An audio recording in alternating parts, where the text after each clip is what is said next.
نحمده ونستعينه ونؤمن به ونتوكل عليه ونعوذ بالله من شرور أنفسنا ومن سيئات أعمالنا من يهده الله فلا مضل له ومن يضلله فلا هادي له وأشهد أن لا إله إلا الله وحده لا شريك له وأشهد أن محمدا عبده ورسوله أرسله بالهدى ودين الحق ليظهره على الدين كله ولو كره المشركون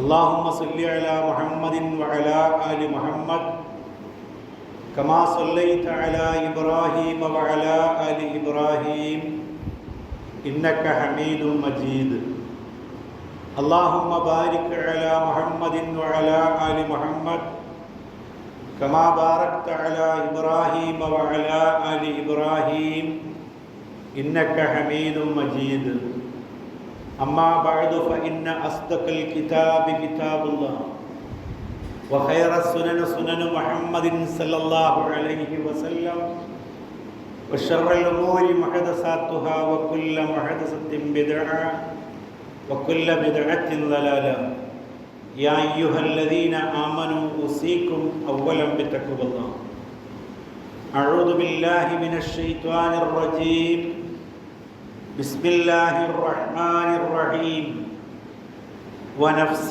وما سواها فألهمها فجورها وتقواها قد أفلح من زكاها وقد خاب من دساها അള്ളാഹുവിൻ്റെ അടിമകളായ സഹോദരങ്ങളെ,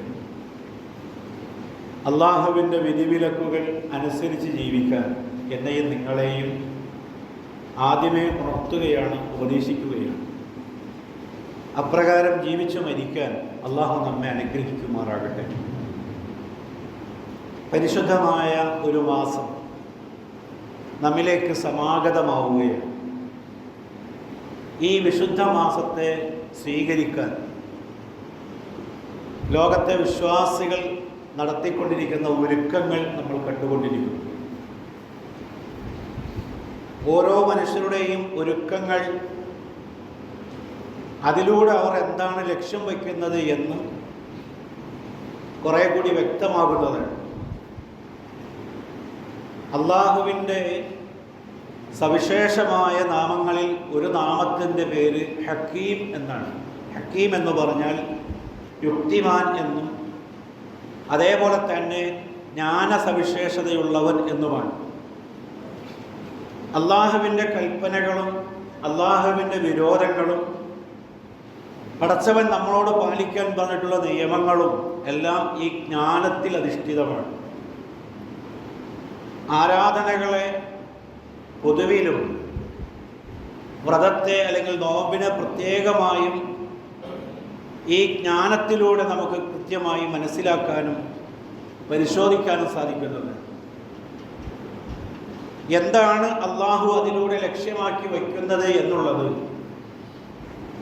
എത്ര കണ്ട് ഈ കാലം വരെയും നോമ്പെടുക്കുകയും നമസ്കരിക്കുകയൊക്കെ ചെയ്തിട്ടുള്ള നമ്മുടെ ജീവിതത്തിൽ ആ ലക്ഷ്യം എത്ര കണ്ട് പൂർത്തിയാക്കാൻ അല്ലെങ്കിൽ സ്വാംശീകരിക്കാൻ, നേടിയെടുക്കാൻ നമുക്ക് സാധിച്ചിട്ടുണ്ട് എന്നുള്ളത് പരിശോധനയ്ക്ക് ആവശ്യമുള്ള കാര്യമാണ്.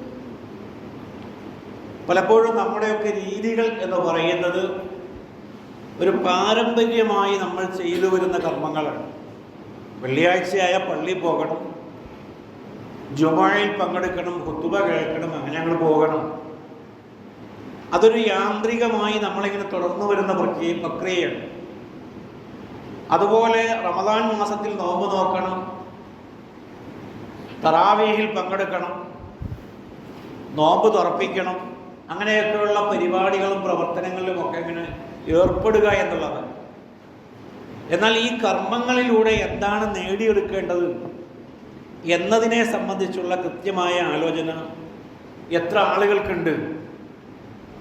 ആ ആലോചന ഇല്ലാതിരിക്കുന്ന കാലത്തോളം ഒരു മേന്മയും ഒരു നേട്ടവും ജീവിതത്തിൽ ആ കർമ്മങ്ങൾ കൊണ്ടുണ്ടാക്കാൻ സാധ്യമല്ല.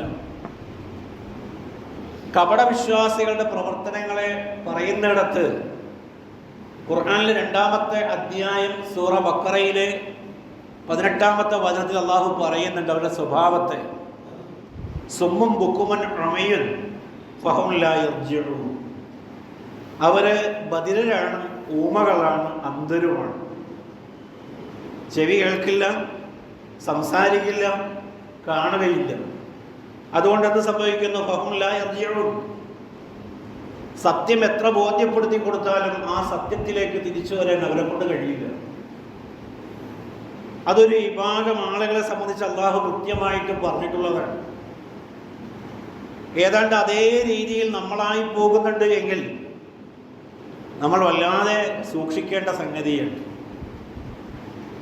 നോമ്പിൻ്റെ വിളംബരത്തെ അറിയിച്ചുകൊണ്ട് ഖുർആനിലെ 2-ാമത്തെ അധ്യായം സൂറ ബഖറയിലെ 183-ാമത്തെ വചനത്തിൽ അള്ളാഹു പറഞ്ഞിട്ടുള്ള കാര്യം നമുക്ക് പലവരും നമ്മൾ കേട്ടവരാണ്. യാ അയ്യുഹല്ലദീന ആമനൂ, അല്ലയോ സത്യവിശ്വാസികളെ, കുത്തിബ അലൈക്കുമുസ് സിയാം, ഇതാ നിങ്ങളുടെ മേൽ നോമ്പ് നിർബന്ധമാക്കിയിരിക്കുന്നു. കമാ കുത്തിബ അലല്ലദീന മിൻ ഖബലിക്കും, നിങ്ങളുടെ പൂർവികരായ ആളുകൾക്ക് നിർബന്ധമാക്കപ്പെട്ടതുപോലെ തന്നെ നിങ്ങൾക്കും അള്ളാഹു നോമ്പ് നിർബന്ധമാക്കിയിട്ടുണ്ട്. ലഅല്ലക്കും തത്തഖൂൻ, നിങ്ങൾ ദോഷബാധയെ സൂക്ഷിക്കുന്നവരാകാൻ വേണ്ടി. എന്തിനു വേണ്ടി കർമ്മം ചെയ്യണമെന്നത് അള്ളാഹു അവൻ്റെ വചനങ്ങളിലൂടെ തന്നെ വളരെ വ്യക്തമായി നമ്മോട് പറഞ്ഞിരിക്കുന്നു. ഈ ആയത്തിനെ വ്യാഖ്യാനിച്ച മുഫസ്സിറുകളിൽ ഇമാം സഅദി രേഖപ്പെടുത്തിയത് ഇങ്ങനെയാണ്: ഫഇന്ന സിയാമ മിൻ അക്ബരി അസ്ബാബുത് തഖ്വ, നോമ്പ് സൂക്ഷ്മതയുടെ ഏറ്റവും ഉയർന്ന ഗണത്തിലാണ് ഉൾപ്പെടുക. ലി അന്ന ഫീഹി ഇംതിസാലുൽ അംരില്ല വജ്തിനാബി നഹ്യു, അള്ളാഹുവിൻ്റെ കൽപ്പനകൾ അതിൽ ഉൾക്കൊള്ളുന്നുണ്ട്. അതേപോലെ തന്നെ അള്ളാഹു വർജിക്കണമെന്ന് പറയുന്ന കാര്യങ്ങളും നോമ്പിൽ ഉൾക്കൊള്ളുന്നുണ്ട്. ചെയ്യണമെന്ന് പറയുന്നതും നിങ്ങളുടെ ജീവിതത്തിൽ ഒഴിവാക്കണമെന്ന് പറയുന്നതും നോമ്പിൽ ഉൾക്കൊള്ളുന്നുണ്ട്. ഫമിമ്മ ഇസ്തമല അലൈ, അതെല്ലാം പൂർണ്ണമായും ഉൾക്കൊള്ളുന്ന ഒരു കർമ്മമാണ്, അല്ലെങ്കിൽ ഒരു ആരാധനയാണ് നോമ്പ് എന്ന് പറയുന്നത്. അപ്പോൾ ഈ ഒരു ഉൾക്കൊള്ളലും ജീവിതത്തിൽ നിന്ന് ഒഴിവാക്കലും രണ്ട് പ്രക്രിയയും നോമ്പിലൂടെ നടക്കേണ്ടതുണ്ട് എന്നുള്ളതാണ്. അപ്പോൾ ആയത്തിൽ സൂചിപ്പിച്ചതുപോലെ ഏറ്റവും പ്രധാനപ്പെട്ട ഭാഗം ദോഷബാധയെ സൂക്ഷിക്കേണ്ടതാണ്, അതിനെ വർജിക്കുന്നതിന് വേണ്ടി എന്നുള്ളതാണ്. ഏതൊരു കർമ്മത്തിൻ്റെയും ലക്ഷ്യമെന്ന് പറയുന്നത് ആ കർമ്മത്തിൻ്റെ പുറത്താണ്. നമ്മൾ ഉറങ്ങുന്നത് നമുക്ക് വിശ്രമത്തിന് വേണ്ടിയാണ്. ഭക്ഷണം നമ്മൾ കഴിക്കുന്നത് നമ്മുടെ ആരോഗ്യം വീണ്ടെടുക്കാൻ വേണ്ടിയാണ്. എന്നതുപോലെയാണ് നമസ്കരിക്കുന്നതും നോമ്പെടുക്കുന്നതും ഒക്കെയും. ആ നോമ്പെടുക്കാൻ വേണ്ടി ഞാൻ നോമ്പെടുക്കുന്നു, നമസ്കരിക്കാൻ വേണ്ടി ഞാൻ നമസ്കരിക്കുന്നു എന്ന് പറയുന്നത് ഒരു ലക്ഷ്യമല്ല, അതിന് പുറമേയുള്ളതാണ്. ഈ ആരാധനയിലൂടെ എൻ്റെ ജീവിതത്തെ എനിക്ക് ദോഷബാധയിൽ നിന്ന് സൂക്ഷിക്കാൻ കഴിയുക എന്നതാണ് പറഞ്ഞു വരുന്നത്. ആരാധനകൾ വ്യാപകമായി കൊണ്ടിരിക്കുകയാണ്. പഴയ കാലഘട്ടങ്ങളിലൊക്കെ ഒരു പള്ളിയിൽ ഏതാനും പ്രായം ചെന്ന ആളുകളാണ് ഉണ്ടായിരിക്കുക.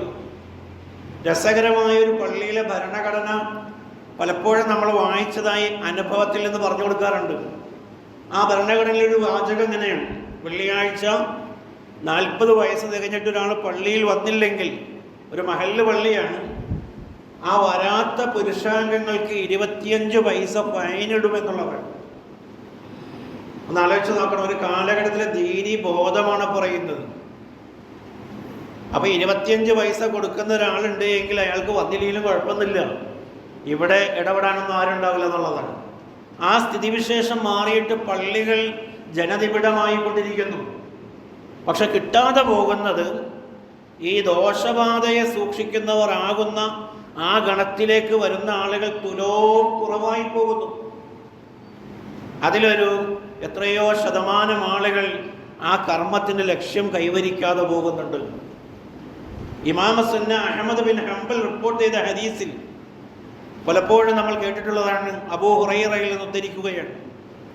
പ്രവാചകൻ പറഞ്ഞതായി അബൂ ഹുറൈറ പറയുന്നത്: കമ്മിൻ സ്വാഇമിൻ എത്രയെത്ര നോമ്പുകാരാണുള്ളത്. ലൈസ ലഹു മിൻ സിയാമിഹി ഇല്ലൽ ജൂഅ്.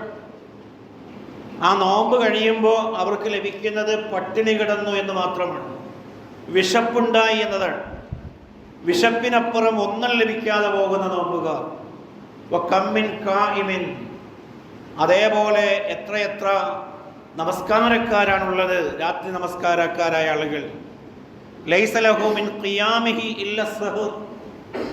ഉറക്കമൊഴിച്ച് ആ കർമ്മം ചെയ്തു എന്നല്ലാതെ, ഉറക്കം പോയി എന്നല്ലാതെ ജീവിതത്തിൽ ഒന്നും കിട്ടാത്തവരായ ഒരുപാട് ആളുകളുണ്ട് എന്നും അള്ളാഹുവിൻ്റെ റസൂല് പറയുമ്പോൾ വളരെ ഗൗരവത്തോടു കൂടി ഈ വരാനിരിക്കുന്ന മാസത്തെ അതിൻ്റേതായ അർത്ഥവത്തായ രീതിയിൽ സ്വീകരിക്കാൻ നമ്മൾ തയ്യാറാകേണ്ടതുണ്ട്.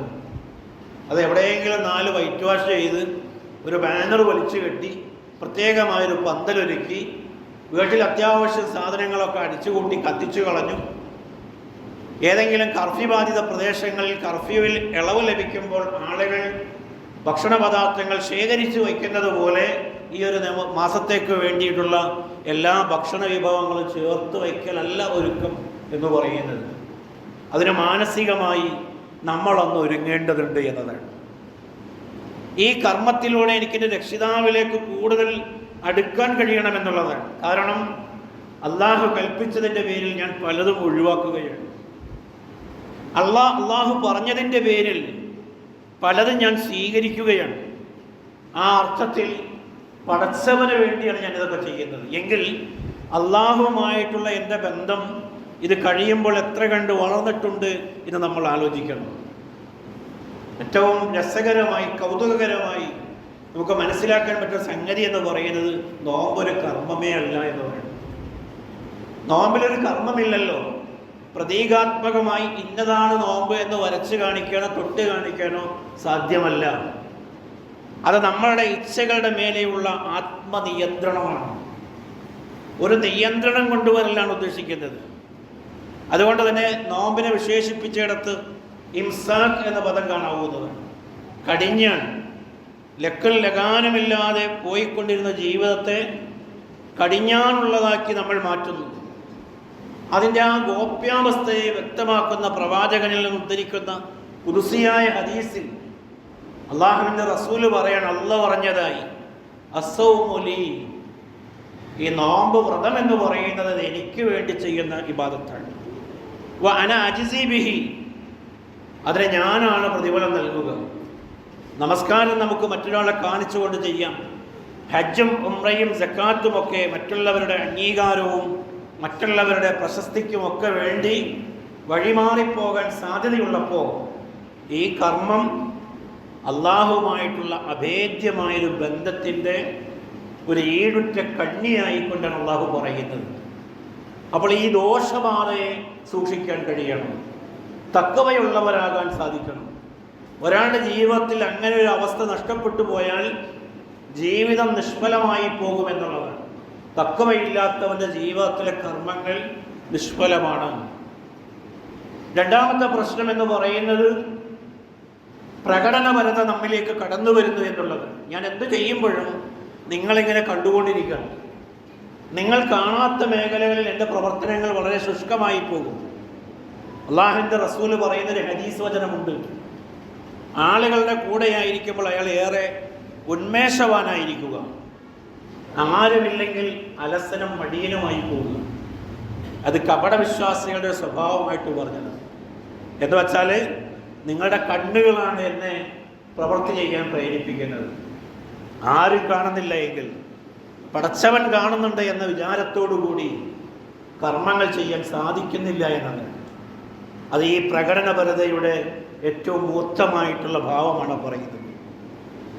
അതുകൊണ്ടുണ്ടാകുന്ന പ്രശ്നമെന്ന് പറയുന്നത് ജീവിതത്തെ പരിവർത്തിപ്പിക്കാൻ നമുക്ക് സാധിക്കാതെ വരുന്നു എന്നുള്ളതാണ്. നമ്മൾ നോറ്റിട്ടുള്ള നോമ്പുകൾ എത്ര കണ്ട് തഖ്വയെ പ്രതിനിധീകരിക്കുന്നതായിട്ടുണ്ട് എന്നൊരു പരിശോധന ആ മാസത്തിന് മുമ്പായി നമുക്ക് ഉണ്ടാക്കിയെടുക്കണം. നോമ്പിൽ നമ്മിൽ വരുത്തിയിട്ടുള്ള, വർഷങ്ങളായി നമ്മളെടുക്കുന്ന നോമ്പുകൾ നമ്മിൽ വരുത്തിയിട്ടുള്ള മാറ്റങ്ങളെ നിരീക്ഷിക്കാൻ, സ്വകാര്യമായി നിരീക്ഷിക്കാൻ നമുക്ക് കഴിയണം. എന്നെ നന്നാക്കാൻ എന്നേക്കാൾ കഴിയുന്ന ഒരാളുമില്ല. അതുപോലെ തന്നെയാണ് ഇരിക്കുന്ന ഓരോരുത്തരും. നിങ്ങളെ നന്നാക്കാൻ നിങ്ങളെക്കാൾ കഴിയുന്ന ഒരു ഗുരുനാഥനും അടുത്തില്ല എന്ന് നിങ്ങൾ മനസ്സിലാക്കണം. നമ്മുടെ പ്ലസ്സും നമ്മുടെ മൈനസും, നമ്മുടെ സാധ്യതയും നമ്മുടെ ബാധ്യതയും, നമ്മുടെ പോസിറ്റീവും നെഗറ്റീവും ഒക്കെ കൃത്യമായി മനസ്സിലാക്കാൻ കഴിയും നമുക്ക് മാത്രമാണ്. എനിക്ക് ഇന്ന തകരാറുകളുണ്ട് എന്ന് മനസ്സിലാക്കി അത് പരിഹരിക്കാൻ അതിനു മുമ്പേ നമുക്ക് കഴിയേണ്ടതുണ്ട്. ഞാൻ ആമുഖമായി ഓതി കേൾപ്പിച്ച വചനം ഖുർആനിലെ 91-ാമത്തെ അധ്യായം സൂറ ഷംസിലെ 7 മുതൽ 10 വരെയുള്ള വചനങ്ങളാണ്. ഒരാളുടെ മതജീവിതം, ദീനീപരമായിട്ടുള്ള ജീവിതത്തിൻ്റെ ആകത്തുകയാണ് പറയുന്നത്. അള്ളാഹു സത്യം ചെയ്തു പറയാണ്, വനഫ്സിൻ വമാ സവ്വാ. നഫ്സിനെ കൊണ്ട്, അസ്തിത്വത്തെ, മനുഷ്യാസ്തിത്വത്തെ കൊണ്ട് ഞാനിതാ, അതിനെ സംവിധാനിച്ച രീതിയെയും കൊണ്ട് ഞാനിതാ സത്യം ചെയ്തു പറയുന്നു. പ്രസംബരം പറയുകയാണ്, ഫഅൽഹമഹാ ഫുജൂറഹാ വതഖ്വാഹാ. എന്നിട്ട് ആ അസ്തിത്വത്തിന് അതിൻ്റെ ദുഷ്ടതയും അതിൻ്റെ സൂക്ഷ്മതയെയും സംബന്ധിച്ച കാര്യങ്ങൾ അവബോധം നൽകുകയുണ്ടായി. നമുക്കെല്ലാവർക്കും സംവിധാനിക്കപ്പെട്ടിട്ടുള്ള നമ്മുടേതെന്ന് പറയാവുന്ന നമ്മുടെ കൃത്യമായ നന്മതിന്മകളെ വേർതിരിക്കുന്ന ഒരു ഭാഗത്തെ അള്ളാഹു കൃത്യമായി പറഞ്ഞു തരാണ്. എനിക്കും നിങ്ങൾക്കൊക്കെ ദുനിയാവിലേക്ക് പറഞ്ഞു വിട്ടപ്പോൾ ഈ ഒരു മൈൻഡ് ട്യൂൺ നമ്മുടെ മനസ്സിലുണ്ട് എന്നുള്ളതാണ്. നന്മ കാണുമ്പോൾ അത് നന്മയാണ് എന്നും, തിന്മ മനസ്സിലാക്കി കഴിയുമ്പോൾ തിന്മയാണ് എന്ന് മനസ്സിലാക്കി വിട്ടുനിൽക്കാനുമുള്ള ആ ഒരു പ്രവണത നമ്മുടെ ഈ അസ്തിത്വത്തിൽ അള്ളാഹു രേഖപ്പെടുത്തിയതാണ്. എന്നിട്ട് അള്ളാഹ് പറയണ വാക്ക് നോക്കൂ നിങ്ങൾ, ഖദ് അഫ്ലഹ മൻ സക്കാ. ആരാണോ ആ അസ്തിത്വത്തെ സംസ്കരിച്ചവൻ അവൻ വിജയിച്ചിരിക്കുന്നു. വഖദ് ഖാബ മൻ ദസ്സാഹ. ആരാണോ ആ അസ്തിത്വത്തെ കളങ്കപ്പെടുത്തിയവൻ അവൻ ദൗർഭാഗ്യമടയുകയും ചെയ്തിരിക്കുന്നു. മനുഷ്യൻ എന്ന് പറയുന്നത് നമ്മൾ മനസ്സിലാക്കിയതുപോലെ നമ്മുടെ ശരീരവും മനസ്സും അതേപോലെ തന്നെ ആത്മാവും കൂടി ചേർന്നതാണ്. എളുപ്പത്തിൽ ആ കാര്യങ്ങൾ മനസ്സിലാക്കുന്നതിന് ഒരാൾ രോഗിയായാൽ എനിക്ക് തലവേദന, വയറുവേദന എന്നൊക്കെ നമ്മൾ പറയുമ്പോൾ അത് നമ്മുടെ ശരീരത്തെ ബാധിക്കുന്ന കാര്യങ്ങളാണ്. എന്നാൽ ഒരേ ഒരു വ്യക്തി യുക്തിക്ക് തീരെയും നിരക്കാത്തതും വളരെ അയുക്തികരമായിട്ടുള്ള രീതിയിൽ പെരുമാറുന്നു, യാതൊരു വീണ്ടുവിചാരമില്ലാത്തവനെ പോലെ സംസാരിക്കുകയും പെരുമാറുകയും ചെയ്യുന്നു, നമ്മുടെ വീട്ടിലോ നാട്ടിലോ ഉണ്ട് എങ്കിൽ അയാളും രോഗിയാണ്. ആ രോഗം ശരീരത്തെ അല്ല ബാധിച്ചിരിക്കുന്നത്, അയാളുടെ മനസ്സിനെയാണെന്ന് നമുക്കറിയാം. ഇത് രണ്ടുമല്ലാത്തൊരു ഘട്ടമുണ്ട് ഒരു മനുഷ്യന്. ഒരു കാര്യം ശരിയാണ് എന്ന് പൂർണ്ണമായിട്ട് അറിഞ്ഞിട്ടും ആ ശരിക്ക് വിപരീതമായത് ചെയ്യുക. ഒരു കാര്യം തെറ്റാണ് എന്ന് പൂർണ്ണമായി അറിഞ്ഞിട്ടും ആ തെറ്റിനോടൊപ്പം നിൽക്കുക. അത് മറ്റൊരു രീതിയിൽ മറ്റൊരു സ്വഭാവത്തെ, സവിശേഷതയെ സൂചിപ്പിക്കുന്നതാണ്. അവിടെയാണ് ഈ മനുഷ്യാസ്തിത്വം എന്ന് പറയുന്നത്, ആത്മാവ് എന്ന് പറയുന്നത്, ആത്മചൈതന്യം എന്നൊക്കെ പറയുന്നത്. അവിടെയാണ് സംസ്കരിക്കപ്പെടേണ്ടത്. അതിനെയാണ് ഏറ്റവും കൂടുതൽ വളർച്ച പ്രാപിപ്പിക്കേണ്ടത്. അങ്ങനെ ഒരു ഘട്ടത്തെ, ഇപ്പോൾ പുകവലിക്കാൻ പാടില്ല എന്നറിഞ്ഞിട്ടും പുകവലിക്കുന്ന എത്രയോ ഡോക്ടർമാർ തന്നെ ഉണ്ട്. അതേപോലെ മദ്യവും മയക്കുമരുന്നുമൊക്കെ ഉപയോഗിക്കാൻ പാടില്ല എന്ന് പറയുന്ന യുവ ഡോക്ടർമാരുടെ സംഘത്തെയാണ് അടുത്ത കാലത്ത് പിടികൂടിയപ്പെട്ടത്. മയക്കുമരുന്നുകൾ അവരെ ഉപയോഗിക്കുക മാത്രമല്ല, മറ്റുള്ളവർക്ക് അതിൻ്റെ കാരിയറുകളായിട്ട് വർത്തിക്കുന്നു എന്നുള്ളതാണ്. എന്നാലോചിച്ച് നോക്കൂ, അതൊക്കെ സംഭവിക്കുന്നത് ഈ അസ്തിത്വത്തിന് സംഭവിച്ചു പോകുന്ന തകരാറുകളാണ്. അതിനെയാണ് വിജയിപ്പിച്ചെടുക്കേണ്ടത്, അതിനെയാണ് സംസ്കരിക്കേണ്ടത്. നോക്കൂ നിങ്ങൾ, ഇമാം മുസ്ലിം റിപ്പോർട്ട് ചെയ്ത ഹദീസിൽ അള്ളാഹുവിൻ്റെ റസൂല് പറയാണ്, അൻ അബ്ദുല്ലാഹി ഇബ്നു അംർ ഇബ്നുൽ ആസ് റളിയല്ലാഹു അൻഹു അന്ന റസൂലുള്ളാഹി സ്വല്ലല്ലാഹു അലൈഹി വസല്ലം ഖാൽ ഖദ് അഫ്ലഹ മൻ അസ്ലമ. ആരാണോ പടച്ചവന് കീഴൊതുങ്ങിയത് അവൻ വിജയിച്ചിരിക്കുന്നു. പടച്ചവന് കീഴൊതുങ്ങിയവൻ, അള്ളാഹുവിൻ്റെ കൽപ്പനാ നിർദ്ദേശങ്ങൾക്ക് തന്നെ പാകപ്പെടുത്തി കീഴൊതുക്കിയവൻ, ഒരു ഗർവമില്ലാതെ, ഒരു തൻപോരിമയോ തൻപ്രമാണിത്വമോ ഇല്ലാതെ അള്ളാഹുവിൻ്റെ കൽപ്പനയ്ക്ക് കീഴൊതുങ്ങിയവൻ വിജയിച്ചിരിക്കുന്നു. വറുസിക കഫാഫൻ, അവൻ്റെ പ്രത്യേകത പറയാണ്, അവൻ എന്താണോ ഉപജീവനം നൽകപ്പെട്ടത് ആ നൽകപ്പെട്ടത് കൊണ്ട് അവൻ മതിയായിരിക്കുന്നു, കിട്ടിയത് കൊണ്ട് മതിയാക്കപ്പെട്ടിരിക്കുന്നു, അവിടെ നിൽക്കുകയല്ല. വകന്നഅഹുല്ലാഹു ബിമാ അതാഹു, പടച്ചവൻ തനിക്ക് നൽകിയതിൽ തൃപ്തനായിരിക്കുന്നു അവൻ. മതി എന്ന് മാത്രമല്ല, ആ ലഭിച്ചതിൽ തൃപ്തിയാവുക എന്നുള്ളതാണ്. ഒരാളുടെ ആത്മാവിനെ സംസ്കരിക്കുമ്പോഴുണ്ടാകുന്ന ഒരു വലിയ ഔന്നത്യത്തിൻ്റെ മേഖലയെപ്പറ്റി പറയാണ്. എന്താണ് ആ പറഞ്ഞതിൻ്റെ സാരാംശം എന്ന് പറയുന്നത്? പുതിയ കാലഘട്ടത്തിൽ, ഏതൊരു കാലഘട്ടത്തിൽ മനുഷ്യൻ അനുഭവിക്കുന്ന പ്രശ്നമെന്ന് പറയുന്നത് അശാന്തിയും അക്രമവും ഒക്കെ ഉണ്ടാകുന്നത് അസംതൃപ്തിയിൽ നിന്നാണ്. എനിക്ക് ലഭിക്കുന്നതിൽ നിന്ന് എനിക്ക് തൃപ്തി വരാതെയാകുമ്പോഴാണ് അപരൻ്റെതിലേക്ക് ഞാൻ എത്തി നോക്കുന്നത്. അവിടെ ഞാനത് കൈയിട്ട് വാരാൻ ശ്രമിക്കുന്നത്, എൻ്റേതാണ് എന്ന് പറഞ്ഞുകൊണ്ട് ഞാൻ വകഞ്ഞു വച്ചെടുക്കാൻ ആഗ്രഹിക്കുന്നത് എനിക്ക് ലഭിച്ചതിൽ എനിക്ക് തൃപ്തിയില്ലാതെ വരുമ്പോഴാണ്. അതേപോലെ തന്നെ ആർത്തിയാണ്, എത്ര കിട്ടിയാലും മതിവരാത്തൊരവസ്ഥ. ഈ ആർത്തി, മനുഷ്യൻ ആർത്തിയുള്ളവനാണ് എന്ന് തിരിച്ചറിഞ്ഞത് ഈ നാട്ടിലെ കള്ളന്മാരും കൊള്ളക്കാരുമാണ് ഏറ്റവും കൂടുതലായിട്ട് അറിഞ്ഞത്. അവരെങ്ങനെയാണത് മനസ്സിലാക്കിയത്? തങ്ങൾ ചെയ്യുന്ന എല്ലാ കൊള്ളരുതായ്മയെയും പണം കൊടുത്ത്, ദ്രവ്യം കൊടുത്ത് മറികടക്കാം എന്നവർ പഠിച്ചിരിക്കുന്നു. അതുകൊണ്ട് നിയമപാലകർക്ക് അവർ പണം കൊടുക്കുന്നു, കാര്യങ്ങൾ വിധിക്കുന്ന ജഡ്ജിമാർക്ക് അവർ പണം കൊടുക്കുന്നു.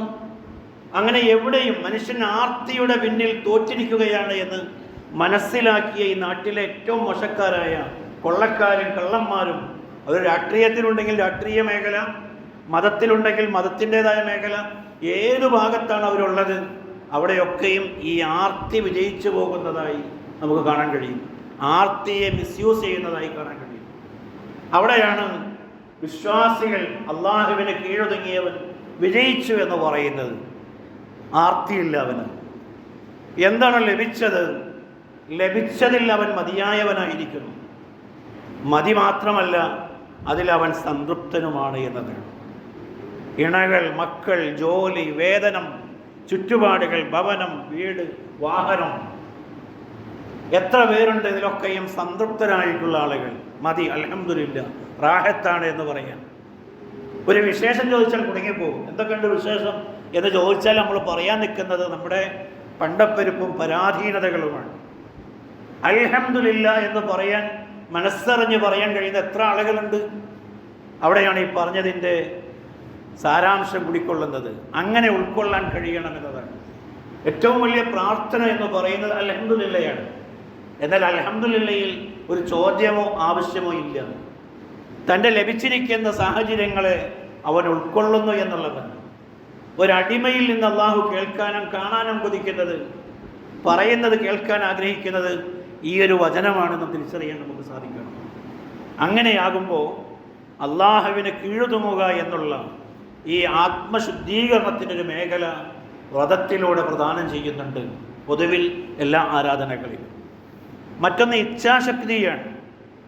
ആരാധനകൾ പൊതുവിൽ, പ്രത്യേകിച്ച് വ്രതവുമൊക്കെ നമ്മിലുണ്ടാക്കേണ്ടുന്ന ഏറ്റവും പ്രധാനപ്പെട്ട ഭാഗം ഇച്ഛാശക്തി, എൻ്റെ നിയന്ത്രണം എൻ്റെ പക്കലാണ് എന്ന് തിരിച്ചറിയാൻ കഴിയുന്നു എന്നുള്ളതാണ്. വേണ്ടപ്പെട്ടതും ഉപയോഗിക്കുന്നതുമായ പലതും ചുറ്റിലുമുണ്ടായിട്ടും അതെല്ലാം നമ്മൾ മാറ്റിവെക്കുകയാണ്. നമ്മുടെ ജീവിതം എന്ന് പറയുന്നത് വലിയൊരു സുഖലോലുപതയിൽ നമ്മളൊക്കെ അറിയാതെ വിട്ടുപോയിട്ടുണ്ട്. അതിന് ഏറ്റവും വലിയ തെളിവുകൾ നമ്മുടെയൊക്കെ നാട്ടിൻപുറങ്ങളിലുള്ള ഹോട്ടലുകൾ മാത്രം നോക്കിയാൽ മതി. ഹോട്ടൽ കച്ചവടം ചെയ്യുന്ന ആളുകളെ ആക്ഷേപിച്ച് പറയുന്നതല്ല. പുറമേ നിന്ന് ആരും വരാനില്ലാത്ത കുഗ്രാമങ്ങളിൽ പോലും അനേക ഹോട്ടലുകൾ വന്നുകൊണ്ടിരിക്കുകയാണ്. അവരവരുടെ വീടുകളിൽ ഉണ്ടാക്കുന്ന ഭക്ഷണങ്ങളിൽ അവർക്ക് തൃപ്തി പോരാ. ഏറ്റവും സ്വാദിഷ്ടമായിട്ടുള്ള ഭക്ഷണങ്ങൾ തേടി അവരിങ്ങനെ പരക്കം പായുകയാണ്. ആ പരക്കം പാച്ചിലാണ് ഇത്തരം വ്യാപാര സ്ഥാപനങ്ങൾ കൂടുതലായി ഉണ്ടാകാനുള്ളൊരു കാരണമെന്ന് പറയുന്നത്. നമ്മളിങ്ങനെ സുഖങ്ങൾ തേടിപ്പോവുകയാണ്. പഴയ കാലഘട്ടങ്ങളിലൊക്കെ നമ്മളുടെ വിനോദ മേഖലകളൊക്കെ എന്ന് പറയുന്നാൽ ഏതെങ്കിലും അടുത്തടുത്ത സ്ഥലങ്ങളൊക്കെ ആയിരുന്നു. ഇന്ന് ആ ഡെസ്റ്റിനേഷനൊക്കെ മാറി അന്താരാഷ്ട്ര യാത്രകൾ നമ്മൾ ഒരു മിഡിൽ ക്ലാസ് ഫാമിലി പോലെ അങ്ങനെ ചിന്തിച്ചുകൊണ്ടിരിക്കുകയാണ്.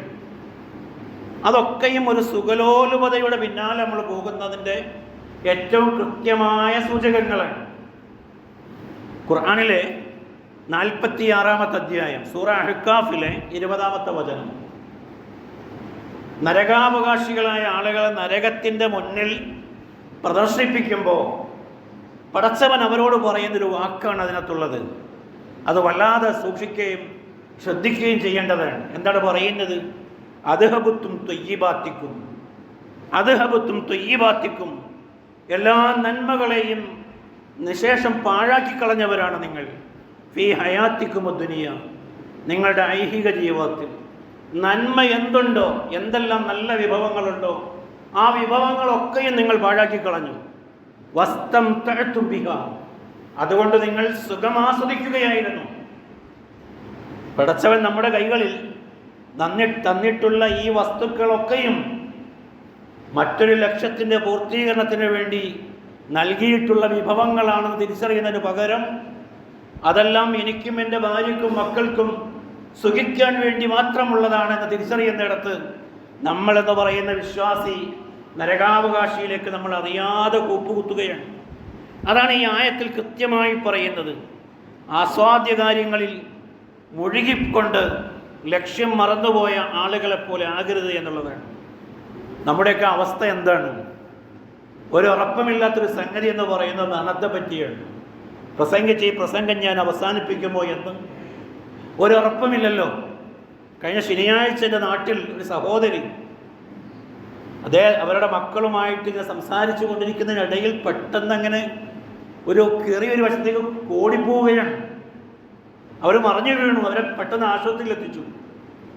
അടിയന്തരമായി തല ഓപ്പറേഷൻ ചെയ്യണമെന്നാണ് പറയുന്നത്.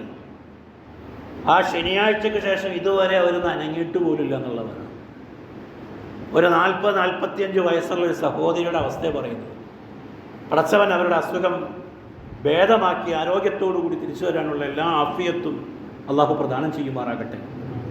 ഇതൊക്കെയും നമ്മുടെ ജീവിതത്തിലേക്ക് വന്നതിന് ശേഷം നമുക്ക് ആലോചിക്കാമെന്ന് പറഞ്ഞാൽ നമ്മളെക്കാൾ വിഡ്ഢികൾ എത്ര പേരുണ്ടാകും?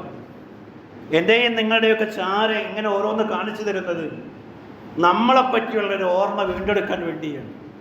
ഖുർആനിലെ 89-ാമത്തെ അധ്യായം സൂറ ഫജ്റിലെ 23-ാമത്തെ വചനം, മനുഷ്യൻ്റെ ഈ അജ്ഞതയെ അള്ളാഹു തൊട്ടുണർത്തുകയാണ്. വജീഅ യൗമഇദിൻ ബിജഹന്നം, ജഹന്നമിനെ അള്ളാഹു കൊണ്ടുവരുന്ന ദിവസം.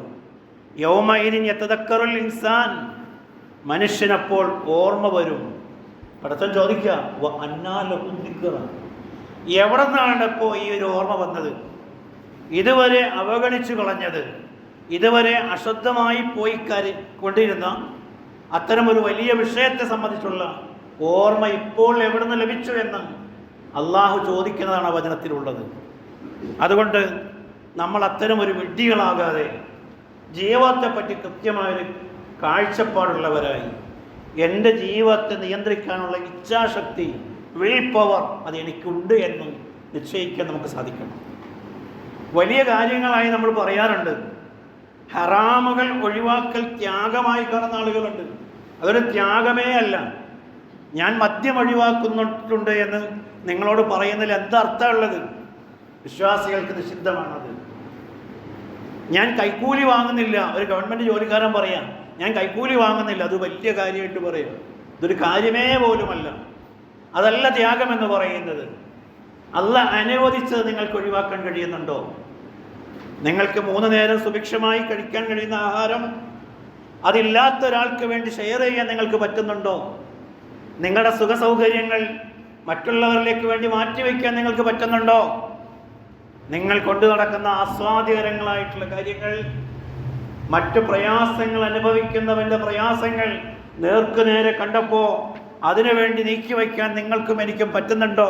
എങ്കിൽ അതുമാത്രമാണ് ത്യാഗം എന്ന് പറയുന്നത്. അത് ഇച്ഛാശക്തിയുടെ ഭാഗമാണ്. ബനൂ ഇസ്രായേലിൽ ജാലൂത്ത് എന്ന് പറയുന്നൊരു അക്രമി ഉണ്ടായിരുന്നു. ആ അക്രമിയെ പ്രതിരോധിക്കാൻ അള്ളാഹു നിയോഗിച്ച സത്പുരുഷനാണ് ത്വാലൂത്ത് എന്ന് പറയുന്നതാണ്. അദ്ദേഹം ആളുകളെ സംഘടിപ്പിച്ചുകൊണ്ട് ജാലൂത്തിനെതിരെ ഒരു ശക്തമായ സൈന്യശേഖരം നടത്തി യുദ്ധത്തിന് പുറപ്പെടുകയാണ്. അന്നേരം അവർ കടന്നു പോകേണ്ടുന്ന ഒരു പുഴയുടെ കുറുകെ അവർക്ക് കടന്നു പോകേണ്ടതുണ്ട്. താലൂത്ത് അവരോട് പറഞ്ഞു, എൻ്റെ കൂടെ വരുന്നവർ ഈ പുഴയിൽ നിന്ന് വെള്ളം കുടിക്കരുത് എന്ന്. നല്ല വേനലിൽ മരുഭൂമിയിലൂടെ കുറേ ദൂരം നടന്നു പോകുന്നവർക്ക് ആ വെള്ളം ഏറ്റവും ആസ്വാദ്യകരമായി തോന്നി. അപ്പോഴാണ് അമീറിൻ്റെ കൽപ്പന വരുന്നത്, ഇതിൽ നിന്ന് കുടിക്കരുത് എന്ന്. വല്ലാതെ ദാഹം കൊണ്ട് ഇടങ്ങേറായവനാണ് എങ്കിൽ ഒരു കവിൾ കുടിക്കാം. ഫമൻ ശരിബ മിൻഹു ഫലൈസ മിന്നി, ആരാണോ അതിൽ നിന്ന് കുടിക്കുന്നത് അവൻ എന്നിൽപ്പെട്ടവനല്ല എന്നതാണ്. ഈ ആശയത്തെ അല്ലെങ്കിൽ ഈ സംഭവത്തെ വ്യാഖ്യാനിച്ചുകൊണ്ട് ഖുർആൻ വ്യാഖ്യാതാക്കൾ അഭിപ്രായപ്പെടുന്നത്, ഒരു വലിയ ലക്ഷ്യത്തിന് വേണ്ടി പുറപ്പെടുന്ന ആളുകൾക്ക് എത്ര കണ്ട് അവർ ദൈവത്തിന് വേണ്ടി തങ്ങളെ സമർപ്പിച്ചിരിക്കുന്നു എന്നതും, എത്ര കണ്ട് അവർ അനുസരണയുള്ളവരാണ് എന്നതും, അതേപോലെ തന്നെ തങ്ങൾ എത്ര കണ്ടതിന് പാകപ്പെട്ടിട്ടുണ്ട് എന്നതുമാണ് അതിലൂടെ ആ നേതാവ് അവരെ പരിശോധിച്ചത് എന്നതാണ്. എങ്കിൽ സ്വർഗമെന്ന് പറയുന്ന മഹാപറുദീസയിലേക്ക് എന്നെയും നിങ്ങളെയും കൊണ്ടുപോകാൻ അള്ളാഹു നമ്മുടെ മുന്നിൽ ഏർപ്പെടുത്തിയിട്ടുള്ള ഒരു സംഗതിയാണ് വ്രതം എന്ന് പറയുന്നത്. പടച്ചവൻ പറയുമ്പോൾ അത് ഒഴിവാക്കുകയും അള്ളാഹു പറയുമ്പോൾ അത് സ്വീകരിക്കുകയും, എന്നിട്ട് എന്തൊക്കെയാണോ ഈ ലക്ഷ്യങ്ങൾ ഈ നോമ്പിലൂടെ അള്ളാഹു നമ്മളോട് പ്രദാനം ചെയ്യുന്നത്, ആ ലക്ഷ്യങ്ങളൊക്കെയും കൈവരിക്കുന്ന ഭക്തരായി, മുഅ്മിനുകളായി, മുഅ്മിനാത്തുകളായി നമ്മൾ മാറിത്തീരേണ്ടതുണ്ട്. അതിന് ഈ വ്രതം ഉപകരിക്കട്ടെ എന്ന് ആഗ്രഹിക്കുകയാണ്. അസ്തഗ്ഫിറുല്ലാഹ ലീ വലക്കും വലി ജമീഇൽ മുസ്ലിമീന അസ്തഗ്ഫിറു ഇന്നഹു ഹുവൽ ഗഫൂറുർ റഹീം.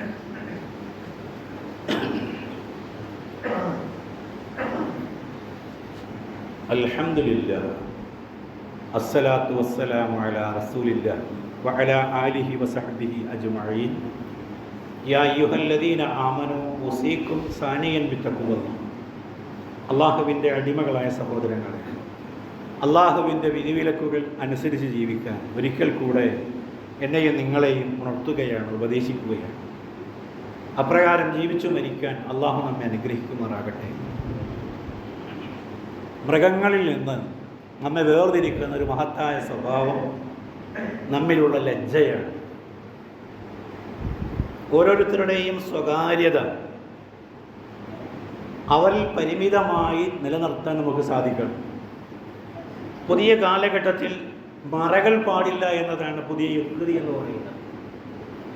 എല്ലാം തുറന്നു കാണിക്കണം. മൃഗങ്ങൾ ആരും വസ്ത്രം ധരിക്കാറില്ലല്ലോ, അതുകൊണ്ടൊരു പ്രശ്നമില്ലല്ലോ എന്നതാണ് കുട്ടികൾ നമ്മളോട് ചോദിക്കുന്നത്. അതുകൊണ്ട് ശരീരത്തിൻ്റെ ഏതെങ്കിലും ഭാഗങ്ങൾ പുറത്ത് കാണിക്കുക എന്നത് ആ വ്യക്തിയുടെ ഇഷ്ടമാണ്. അവിടെ ഒരു വിരോധമോ നിരോധമോ ഒരു മതശാസ്ത്രയോ കടന്നു വരേണ്ടതില്ല എന്നതാണ്. അതുപോലെ എവിടെ ഇരിക്കണം, എങ്ങനെ ഇരിക്കണം, അതൊക്കെയും ഓരോ വ്യക്തികളുടെയും ഇഷ്ടവും അനിഷ്ടവുമായി വ്യവച്ഛേദിക്കുന്ന ഒരു കാലഘട്ടത്തിലൂടെയാണ് നമ്മൾ നടന്നുകൊണ്ടിരിക്കുന്നത്. നമ്മുടെ മക്കളിൽ പലരും ചിലപ്പോൾ അതിൻ്റെയൊക്കെയും വക്താക്കളായിരിക്കാൻ സാധ്യതയുമുള്ളതാണ്. അവിടെയാണ് ലജ്ജയെ ഇസ്ലാം പഠിപ്പിക്കുന്നത്. ഹയാ എന്ന വാക്കിനർത്ഥം മാന്യത എന്നതാണ്. അതിൻ്റെ നേരെ വിപരീതം ധിക്കാരം എന്നതാണ്. ആ ധിക്കാരത്തിൻ്റെ വിപരീതമായ മാന്യത, ആ ഹയാ, ലജ്ജ ജീവിതത്തിൽ കൊണ്ടു നടക്കാൻ നമുക്ക് സാധിക്കണം. ഇബ്നു മാജ റിപ്പോർട്ട് ചെയ്ത ഹദീസിൽ അള്ളാഹുവിൻ്റെ റസൂല് പറയാം, ഇന്നലി കുല്ലി ദീനിൻ ഹുലുക്കൻ, എല്ലാ മതത്തിനും അതിൻ്റേതായ ചില സ്വഭാവങ്ങളുണ്ട്.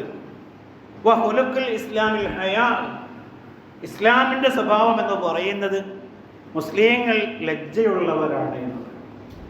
അതിനർത്ഥം വേണ്ടാധീനങ്ങളായിട്ടുള്ളൊരു കാര്യം, മോശമായൊരു സംഗതി ചെയ്യാൻ അവരെ കിട്ടുകയില്ല. മറ്റുള്ളവർ കാണെ സ്വകാര്യമായി ചെയ്യേണ്ടത് ആളുകൾ കാണുന്നിടത്ത് വെച്ച് ചെയ്യാൻ അവർ അറക്കുമെന്നുള്ളതാണ്.